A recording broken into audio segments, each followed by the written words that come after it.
এই শোনো না গো, আমাদের পুতুল ডায়েরি চ্যানেলটি সাবস্ক্রাইব করে পাশে থাকা বেল আইকনটি বাজিয়ে দিও প্লিজ। আর গল্পটি ভালো লাগলে অবশ্যই লাইক কমেন্ট করে শেয়ার করে দিও।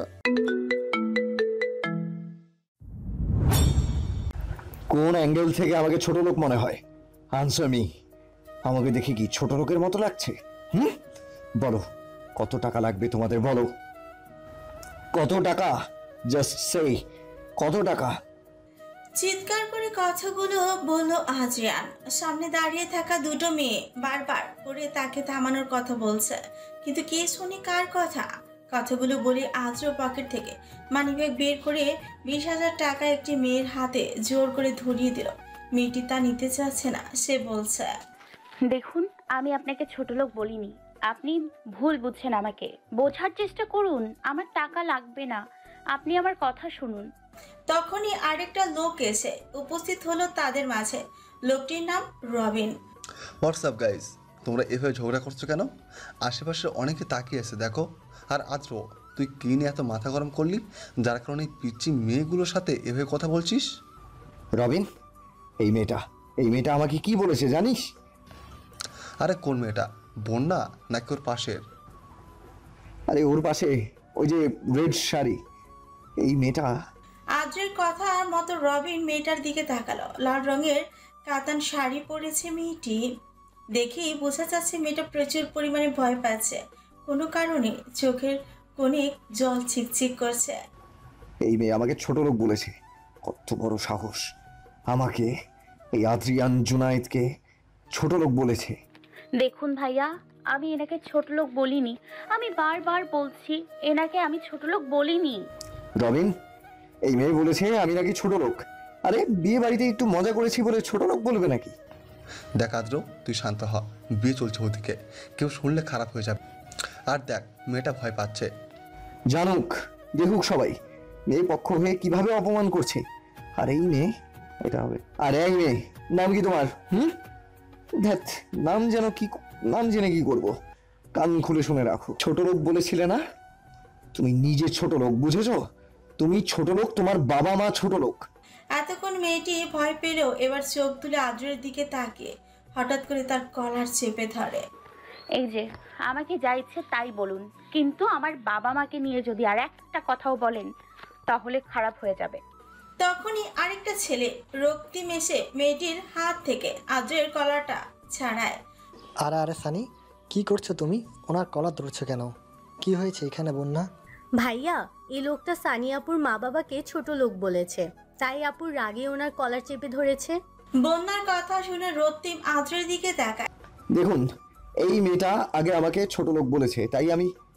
সানি, তুমি ওনাকে ছোট লোক বলেছো? ভাইয়া, না ভাইয়া, আমি বলিনি। আপনি বন্যাকে জিজ্ঞেস করুন। আর এই টাকা লাগবে না আমার। টাকা এই নিন, আপনার টাকা। বলে আদ্রের হাতে টাকা ধরিয়ে দিতে গেলে রবিন বাধা দেয়। আরে আরে, আপনি টাকা কেন দিয়ে দিচ্ছেন? টাকাটা রাখুন, এটা তো আপনাদের হক। না, আমি রাখবো না এটা। সানি, তুমি টাকাটা আমাকে দাও, আমি দেখে নিচ্ছি। সরি গাইজ, সানির হয়ে আমি ক্ষমা চাচ্ছি। সামি, চলো খাবে, চলো। বন্যা, তুমিও চলো। আর আপনারা প্লিজ এই ব্যাপারটা নিয়ে কিছু বলবেন না। বাচ্চা মেয়ে হয়তো ভুল করে বলে ফেলেছে, এমনি সবাই জেনে গেছে ব্যাপারটা। আপনারা খেয়েছেন তো? না, এই তো আমরা আসছি, আপনারা যান। আর পিয়ানরা হাজির হয়ে আমি সরি বলে দিচ্ছি। আপনারা নিশ্চয়ই বুঝতে পারছেন না ঝগড়ার মূল কারণ। তাহলে চলো ফ্ল্যাশব্যাক থেকে ঘুরে আসা যাক। ফ্ল্যাশব্যাক।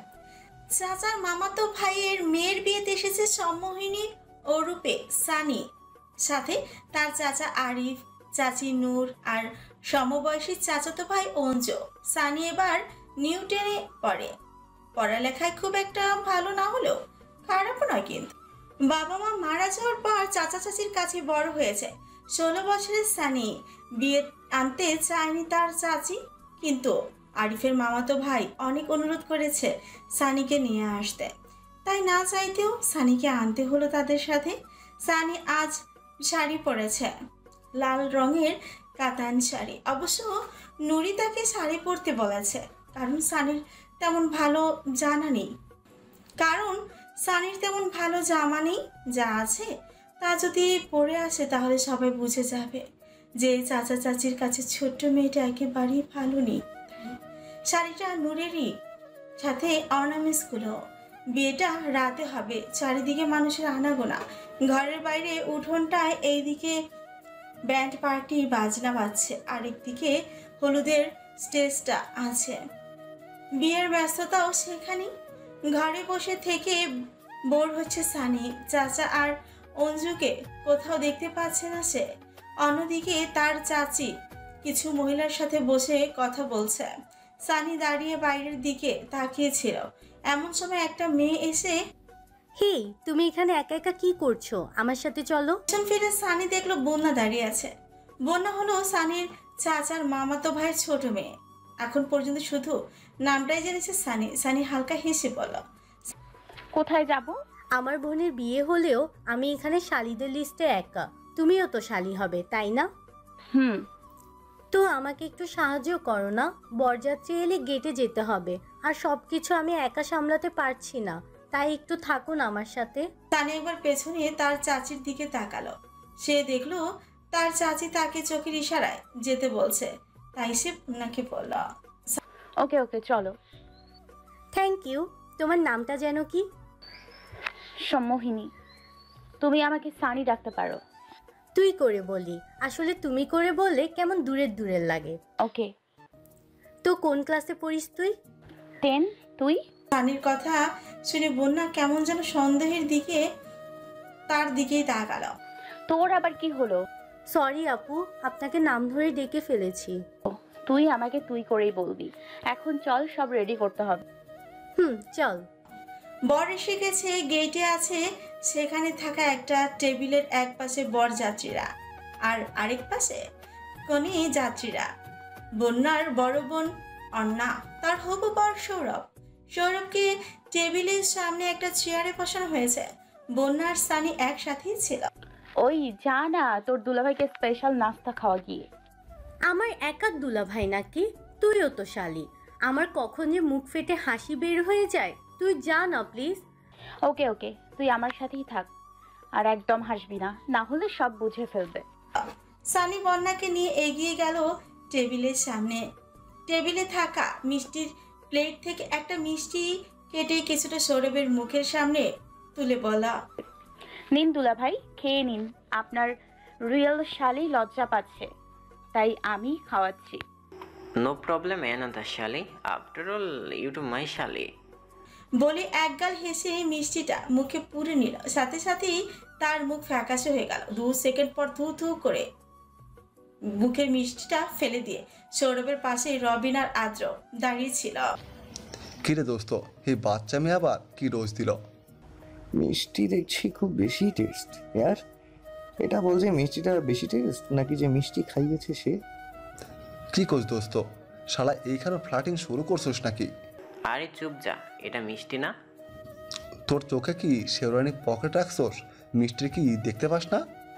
দূর, মিষ্টির মতোই টক, লেবু মিশাইছে এতে। ওরে শালা, পিচ্ছিগুলো তো সেই চালাক। দাঁড়া দেখাচ্ছি। ওহে দুলাভাই, মিষ্টি তো খাওয়াইলাম, এবার আমাদের বাজেটটা দিয়ে দিন। বিয়ানরা মিষ্টি যে ডুপ্লিকেট তা কি জানেন? সো বাজেট নেই। মানেটা কি বললেই হলো? বাজেট নেই, না দিলে ঢুকতে দিব না। ওকে ওকে দিচ্ছি, তবে আগে ভেতরে আসতে দাও। ঠিক আছে। সবে ভেতরে আসতে সানি আর বন্যা মিলে আদ্রের পথ আটকে ধরল। Give me my budget. এত সহজে? ওকে, এই নিন। এই বলেই হাত মুঠ করে সানির হাতে কিছু একটা দিয়ে সেখান থেকে চলে গেল আদ্র। হাত ঘুরে সানি দেখলো হাতে 1-2 টাকার নোট। এই দেখে মুখ মলিন করে ফেলল। দেখলি কিভাবে ঠকালো? দেখাচ্ছি মজা, চল। বলেই সানি আর বন্যা বাড়ির ভেতরে গিয়ে আদ্রকে খুঁজতে লাগলো। কিছু না পেয়ে হাল ছেড়ে দিয়ে নিজের মতোই আনন্দ করতে লাগলো সানি। বিয়ে শুরু হয়ে গেছে সবাই। বিয়ের ওই দিকে সানি ঘরে আসছিল বন্যাকে ডাকতে খেতে যেতে। গিয়ে দেখলো সোফায় আয়েশি ভাবে বসে আছে আদ্র। তখনই গিয়ে চেপে ধরলো তাকে, বলি, তো পাইছি, এটা কি হলো? আমাদের কি ফকির মনে হয় আপনার? এই নিন, আপনারা কেমন মানুষ বুঝে গেছি আমি। লাগবে না আপনার টাকা। এই সানি 2 টাকার নোটটা আদ্রের হাতে ধরিয়ে দিল। এতেই আদ্র রেগে বম। তখনই বন্যা রুম থেকে বেরিয়ে তাদের সাথে এলো। এরপরই তো আপনারা জানেনই বর্তমান। রক্তিম সানি আর বন্যাকে নিয়ে খাওয়ার জায়গায় চলে এসেছে। সানিরা একটা টেবিলে বসেছে, ঠিক তার পাশের টেবিলেই আদ্রের গ্রুপটা বসেছে। রক্তিম সবে সানির পাশে বসতে যাবে তখনই কোথা থেকে রবিন এসে পড়ল। এই যে ভাইয়া, বেনের রাগ ভাঙাবো, আপনি যদি একটু অন্য পাশে বসেন। রক্তিম এবার সানির দিকে তাকিয়ে হাসি মুখে বলল, ওকে ওকে বসুন, তবে আমার শালিগুলোর রাগ ভাঙাইয়া তবে উঠবেন। হ্যাঁ হ্যাঁ, আফটার অল আমাদের বিয়ান বলে কথা। রক্তিম উঠে গেল আর রবিন এসে সানির পাশে বসলো। বিয়ান, আমার আজিয়ানের হয়ে আমি সরি বলছি, রাগ করবেন না। না, আপনি কেন সরি বলছেন? আসলে বিয়ে বাড়িতে এসব প্রায় হয়, তাই এটাকে সিরিয়াসলি নেবেন না। আর আমার খালাতো ভাই মানে আদ্রিয়ান, ও একটু রাগী স্বভাবের, তাই সিনকেট করে ফেলেছে। যা হওয়ার হয়েই গেছে। এরপর আমার কি হবে তা আল্লাহই জানেন। কিছু বললেন? না, কিছুই না। আপনি সৌরভ ভাইয়ার কি হন? ওর খালাতো ভাই, ইভেন আজও আমার খালাতো ভাই, তবে ভাইয়ের থেকে আমরা বেশি। ও। সানি কেমন জানি চিন্তিত হয়ে আছে। যা সবাই খেয়াল করেছে, তাদের সব কথাই সবাই শুনছে, এমনকি আদ্র। তা আমি বিয়ান বলে ডাকবো নাকি আপনার নামটা বলবেন? আমার নাম সম্মোহিনী। কথাটা বলতেই পাশের টেবিলে আদ্র খাবার চিবুতে গিয়েও থেমে গেল। কেমন যেন সম্মোহিনী কথাটা তার কানে বারবার প্রতিফলিত হচ্ছে।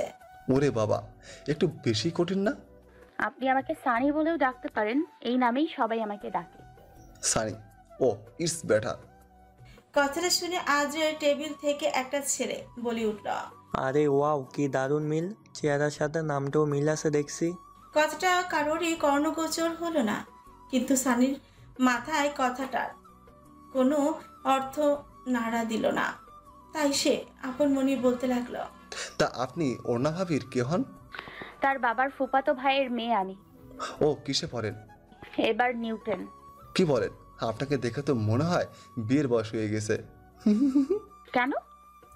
সরি, তবে দেখে মনে হয় না 10-এ পড়েন। আমি ভেবেছিলাম 8-এ কি 9-এ হবেন, তবে বয়সের চাইতে কিছুটা টোল আপনি। এই যে নিচে দেখেন। সানি তার শাড়িটা কিছুটা পা থেকে উঠিয়ে নিজের পায়ে জুতো দেখালো রবিনকে।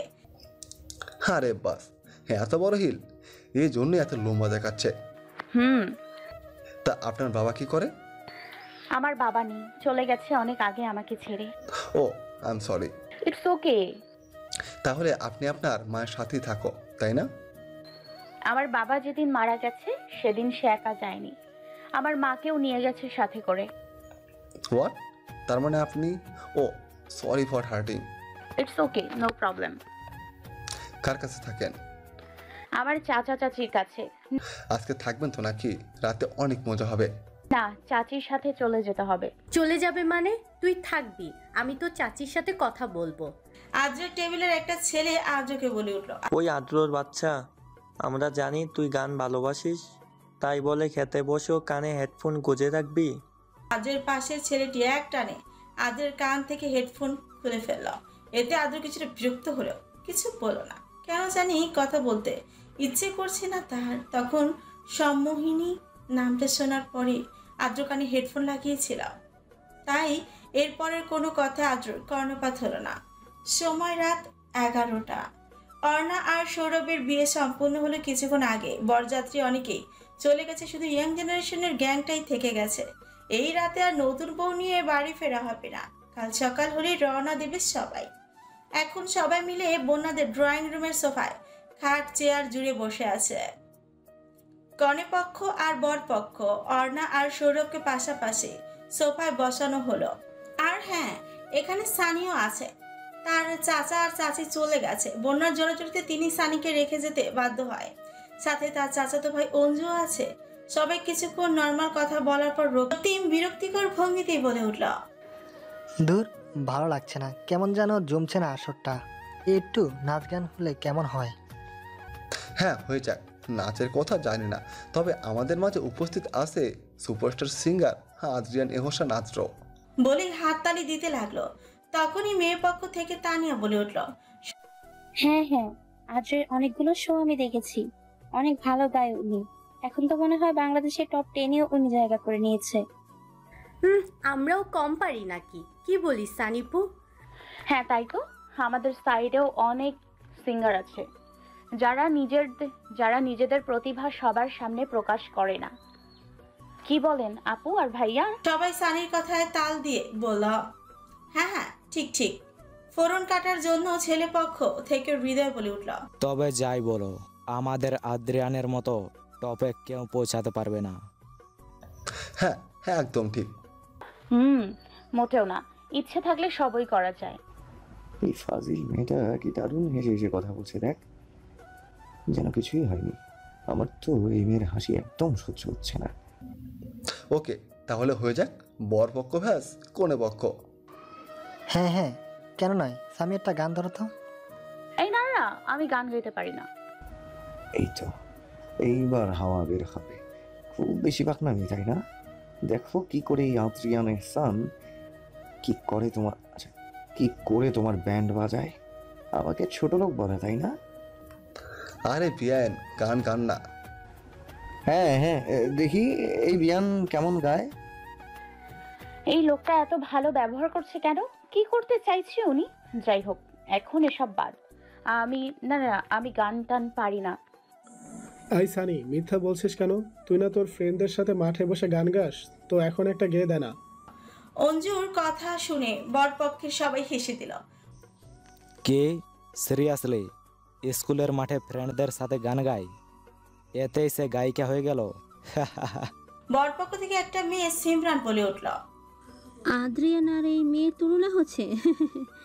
আমার তো শুনেই হাসি পাচ্ছে।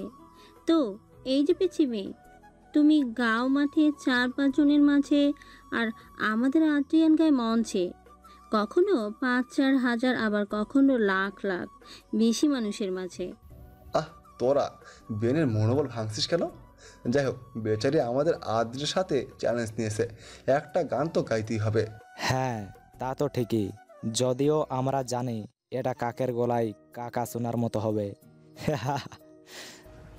ওটাও গাইতে পারবি কিনা সন্দেহ।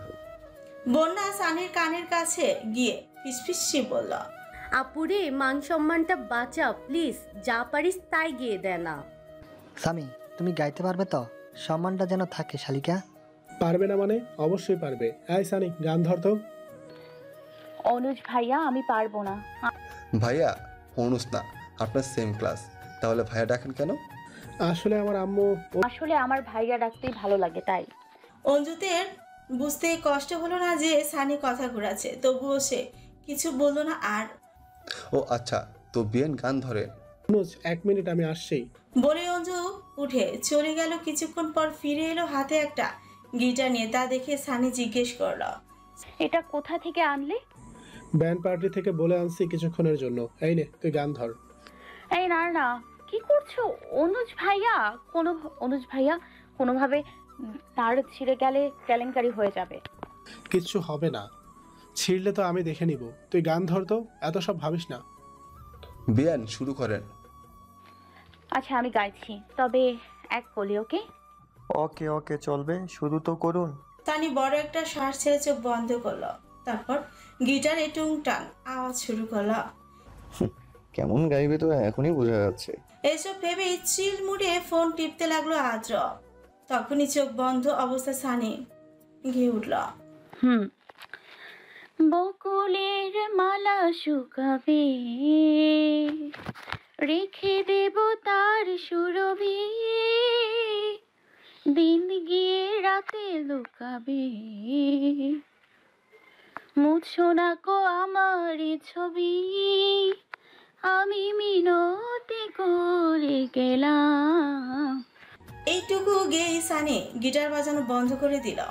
আবার একটা বড় নিঃশ্বাস ফেলে 2 সেকেন্ড পর আবার গিটার বাজিয়ে গেয়ে উঠল, তুমি চোখের আড়াল হও, কাছে কি বা দূরে রও, মনে রেখো আমিও ছিলাম, এই মন তোমাকে দিলাম, এই প্রেম তোমাকে দিলাম, এই মন তোমাকে দিলাম, এই প্রেম তোমাকে দিলাম। গিটার বাজানো বন্ধ করে সানি ধীরে ধীরে চোখ করলো। দেখলো সবাই হা করে তার দিকে তাকিয়ে আছে। কারোর মুখে কোনো কথা নেই, যেন সবাই আজব কিছু দেখে ফেলেছে। সানি এসব দেখে করুণ ভঙ্গিতে বন্যার দিকে তাকিয়ে কাঁদো কাঁদো ভাব নিয়ে বলে উঠল, ভালো হয়নি তাই না? বন্যা কিছু বলো না। সানি এবার বিরক্ত হয়ে গিটারটা পাশে রেখে অঞ্জুর দিকে তাকিয়ে বাচ্চাদের মতো করে বলে উঠল, দেখেছো অনুজ ভাইয়া, বলেছিলাম ভালো হবে না, আমি পারবো না, তবুও তোমরা জোর করেছো, এবার সবাই আমাকে নিয়ে হাসবে। তখন রবিন হঠাৎ ঘোরের মধ্য থেকেই বলে উঠল, extra ordinary, mind blowing, fantastic বিয়ান। হৃদয় ঠিক একই অবস্থায় হাততালি দিয়ে উঠল। তার সাথে তাল দিয়ে আদ্র ছাড়া বাকি সবাইও হাততালি দিয়ে উঠল। ওহ শালিকা, পুরাই পাঠিয়ে দিয়েছ। অনুজ দেখলি, বলেছিলাম না সবাই ভালো লাগবে। রবিন আদ্রের পাশেই ছিল। সে দেখলো আদ্র এখন এক দৃষ্টিতে সানির দিকে তাকিয়ে আছে। তা দেখে রবিন আদ্রকে হালকা ধাক্কা দিল। এতে আদ্র নিজের হুঁশে এলো আর সানির থেকেও চোখ ফিরিয়ে নিল। ওই সুপারস্টার সিঙ্গার আদ্রিয়ান এহসান, আমাদের বিয়ানের গান কেমন লাগলো বলেন না তো? ডিসগাস্টিং বলেই ওখান থেকে উঠে চলে গেল। সবাই আদ্রিয়ানের কথায় বোকার মতো চেয়ে রইল, কারণ সানি এত ভালো গান গেয়েছে আর আদ্র তাকে বাজে বলল। আদ্র ওইখান থেকে উঠে অন্য একটা রুমে চলে এলো। নিজে নিজেই ভাবতে লাগলো, এই পিচ্ছি মেয়ে এত ভালো গান গায়, হাউ ইজ ইট পসিবল? যাই হোক, আমি তো কখনোই তার প্রশংসা করব না। আমাকে অপমান করে প্রশংসা শোনার সৌভাগ্য এখনো কারো হয়নি। দুদিন পর, এই 2 দিনে অর্ণা আর সৌরভের বৌভাত হয়ে গেল। কিন্তু সেখানে আদ্রের পুরো পরিবার থাকলেও আদ্র ছিল না, কারণ ওই সময় তার একটা শো ছিল। তাই আফটার অল সে একজন নামকরা গায়ক। সময় দুপুর 1:30। কিছুক্ষণ আগে আদ্রিয়ানের একটা শো ছিল, সেখান থেকে ফিরে এসেছে। ওইখানকার রাস্তা ধরে, এই রাস্তার আগে তেমন একটা আসা হয়নি। তার বাসা থেকে তেমন একটা দূরেও না, এই 40 থেকে 45 মিনিটের পথ। আদ্রিয়ান বসে আছে তার গাড়িতে, সামনের সিটের ড্রাইভার গাড়ি ড্রাইভ করছে। ফোন থেকে চোখ সরিয়ে আদ্রিয়ান বাইরে তাকাতেই দেখলো রাস্তার পাশে অনেক লোকজন ভিড় করে দাঁড়িয়ে আছে কিছু একটা ঘিরে। তা দেখে আদ্রিয়ান ড্রাইভার রমেশকে বলল, ওয়েট রমেশ, গাড়ি স্টপ করো একটু। রমেশ গাড়ি থামাতে আদ্রিয়ান নেমে দাঁড়ালো। রমেশকে বলল, রমেশ দেখো তো ওখানে কি হয়েছে, এত ভিড় কেন? Okay sir. বলে রমেশ ভিড় ঠেলে সামনে এগিয়ে গেল। আদ্র গাড়ির সাথে দাঁড়িয়েছিল। কিছুক্ষণ পর রমেশ সেই ভিড় থেকে জোরে চিল্লিয়ে বলে উঠল, আদ্রিয়ান স্যার, এখানে একটা মেয়ে অসুস্থ হয়ে পড়ে আছে, হসপিটালে নিতে হবে। ও, এটা নিয়ে মানুষ এত ভিড় করে আছে? যা, জাস্ট ইরিটেটিং। রমেশ, ওখানে কাউকে কিছু টাকা দিয়ে দাও, বলো ওকে হসপিটালে ভর্তি করাতে। আসো তুমি। বলে বিরক্তিকর ভাব নিয়ে পেছনে ঘুরে 2 কদম এগোতে পেছন থেকে কোনো একজন মেয়ে অস্পষ্ট স্বরে বলে উঠল, আদ্রিয়ান স্যার। শুনেই থমকে গেল আদ্র। কণ্ঠটা কেমন যেন পরিচিত লাগছে তার কাছে, কিন্তু কে হতে পারে? আর কিছু না ভেবে আদ্র আস্তে আস্তে ভিড়ের দিকে এগোতে লাগলো। ভিড় ঠেলে ভেতরে ঢুকতে দেখলো একটা কম বয়সী মেয়ে উপর হয়ে পড়ে আছে। মুখটা ঠিক দেখা যাচ্ছে না, কিন্তু মেয়েটার বাঁ হাতের দিক থেকে রক্ত গড়িয়ে পড়ছে। আদ্র এবার আশেপাশে লোকজনের দিকে তাকালো। দেখলো তারা কেউ ছবি তুলছে, কেউ ভিডিও করছে, কেউ আবার একে অপরের সাথে কথা বলছে। এসব দেখে আদ্র খুব রেগে গেল। কিছু বলতে যাবে তখনই কয়েকজন লোক আদ্রের সামনে এসে তার থেকে অটোগ্রাফ চাইতে শুরু করলো। এতে আদ্র আরো বিরক্ত হলো। এরই মধ্যে আবার সেই রাগ। Adrian sir. আদ্র বুঝতে পারলো যে পড়ে থাকা মেয়েটাই তাকে ডাকছে, কিন্তু কেন তাই বুঝতে পারছে না নিজে। তাহলে মেয়েটা কি তাকে চিনে? এসব ভাবনার মাঝে ওখানে থাকা একটা মহিলা বলে উঠল, হায় রে, এ কি হাল হলো মেয়েটার? কত ভালো মেয়ে, তাকে কি নাকি এইভাবে দোতলা থেকে ফেলে দিল?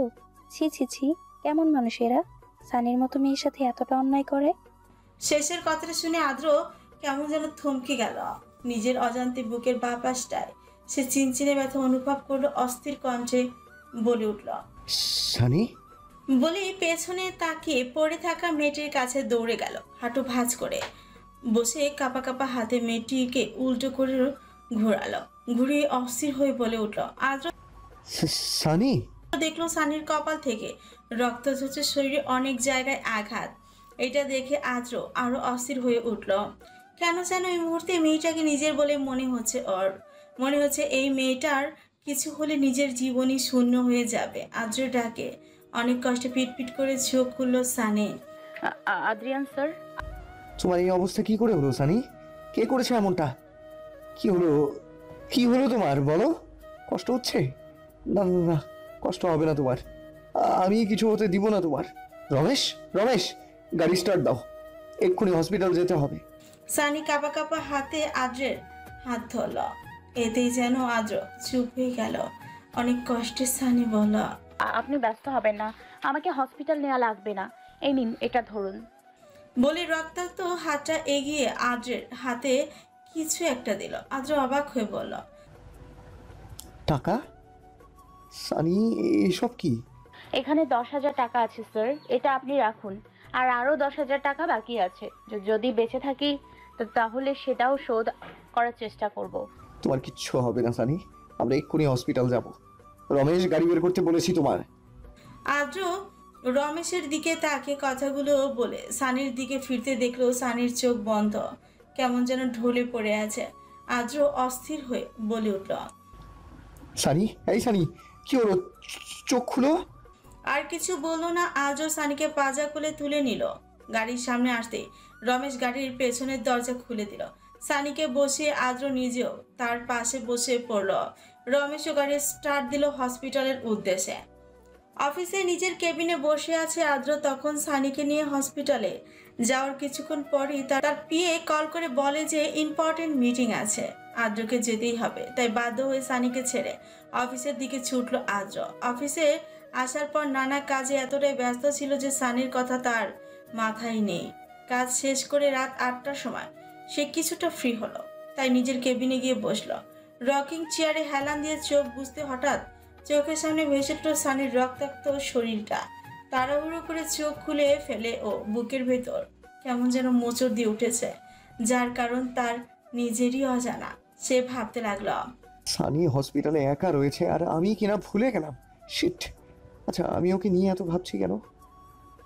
আমার এমন লাগছে কেন? আমি তো ওকে শাস্তি দেওয়ার কথা। তাহলে কি হচ্ছে আমার সাথে? আমি কি ওই পিচ্ছিটার মায়ায় পড়ে যাচ্ছি? না না না, এটা কি করে সম্ভব? ও তো ভালো মেয়ে নয়, ছোট হলেও খুব খারাপও। আমাকে ছোট লোক বলেছিল। দাদা, এই বাচ্চা মেয়ের প্রতি দুর্বল হলে চলবে না। বিয়ে ম্যান আদ্রিয়ান। কিন্তু ও এখন কেমন আছে?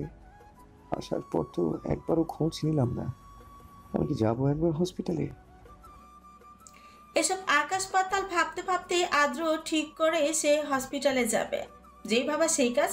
হসপিটালের দিকে রওনা দিল সে। গাড়িতে বসে আদ্র তার ছোট বোন আয়ন্তীর কাছে ফোন দিল। ফোন রিসিভ করতে, হ্যালো ভাইয়া, তুই কোথায়? এখনো ফিরলি না? আম্মু তোর জন্য টেনশন করছে। তুই আম্মুকে টেনশন করতে মানা কর, আমার ফিরতে দেরি হবে, একটু বলে দিস। কেন, কোথায় তুই? কেন দেরি হবে? একটু হসপিটালে যাচ্ছি। হসপিটাল? কি হয়েছে তোর ভাইয়া? কিরে বল, কি হয়েছে? আরে রিল্যাক্স, আমার কিছু হয়নি, একটু দরকার আছে তাই যাচ্ছি। বাড়ি ফিরে সব বলবো। ওকে ওকে। মাকে বল ঘুমিয়ে পড়তে। রাখছি। বলে আদ্র ফোন রেখে দিল। তারপর একটু গাড়ির সিটে হেলান দিয়ে চোখ বন্ধ করতে ভেসে উঠল সানির সেই রক্তাক্ত শরীরটা। ঝট করে চোখ খুলে ফেললো, মনে মনে বলতে লাগলো, কেন ওই মেয়েটার কথা বারবার মনে পড়ছে? কি আছে ওই মেয়েটার মাঝে? স্যার, এসে গেছি আমরা। হ্যাঁ, ও হসপিটালে এসে গেছে। আচ্ছা, তুমি তো বাড়ি যাবে তাই না? গাড়ির চাবিটা আমায় দাও, তুমি চলে যাও, আমার লেট হতে পারে। স্যার, সমস্যা নেই, আমি ওয়েট করছি। না, তুমি বাড়ি যাও, আর এই নাও। বলেই মানি ব্যাগ থেকে 1000 টাকা নিয়ে রমেশের দিকে এগিয়ে দিল। স্যার, এটা ভাড়া। এখন যাবে কিভাবে, তাই এটা রাখো। স্যার, এত টাকা লাগবে না, ভাড়া তো মাত্র 100 টাকাই হয়ে যাবে। এটা রাখতে বলেছি, নাও। রমেশ আর না করতে পারলো না, টাকাটা নিল। এরপর আদ্র মুখে মাস্ক আর চোখে কালো সানগ্লাস পরে নিল যাতে কেউ তাকে চিনতে না পারে, কারণ আদ্রের ফ্যানেরা যখন তখন অটোগ্রাফ নেওয়ার জন্য ঘিরে ধরতেই পারে। তাই এইসব থেকে বাঁচার জন্য আদ্র প্রায় এভাবেই থাকে। গাড়ি থেকে বেরিয়ে হসপিটালে গিয়ে ডক্টরের সাথে দেখা করলো। Doctor, how is she? I mean my patient. Mister Adrian, she is fine, but এখনও অনেকটাই দুর্বল। শরীরে অনেক আঘাত পেয়েছে। কমপক্ষে ওকে 1 মাস রেস্টে থাকতে হবে। আর হ্যাঁ, মেয়েটা হয়তো কোনো কারণে ডিপ্রেশনে আছে, তাই একটু কেয়ার করবেন। আর হ্যাঁ, কাল সকালেই রিলিজ করা হবে। ওকে, থ্যাংক ইউ ডক্টর। আমি কি এখন ওর সাথে দেখা করতে পারি? ইয়েস, পারলে আজ রাতটা ওনার কেবিনেই থাকুন, কিছু দরকার হতে পারে। আর হ্যাঁ, এখনও জ্ঞান ফেরেনি। আই হোপ কিছুক্ষণের মধ্যেই ফিরবে। ও ওকে, আমি আছি ওর কাছে। ইফ ইউ ডোন্ট মাইন্ড, একটা প্রশ্ন করবো মিস্টার আদ্রিয়ান? হ্যাঁ বলুন। ওই মেয়েটা কে হয় আপনার? She is my relative. Oh okay, আপনি যান তাহলে। ইয়া। আদ্র এগিয়ে গেল সানির কেবিনের দিকে। দরজার সামনে আসতেই আদ্র থেমে গেল। সে ভাবছে, যাওয়াটা কি উচিত হবে?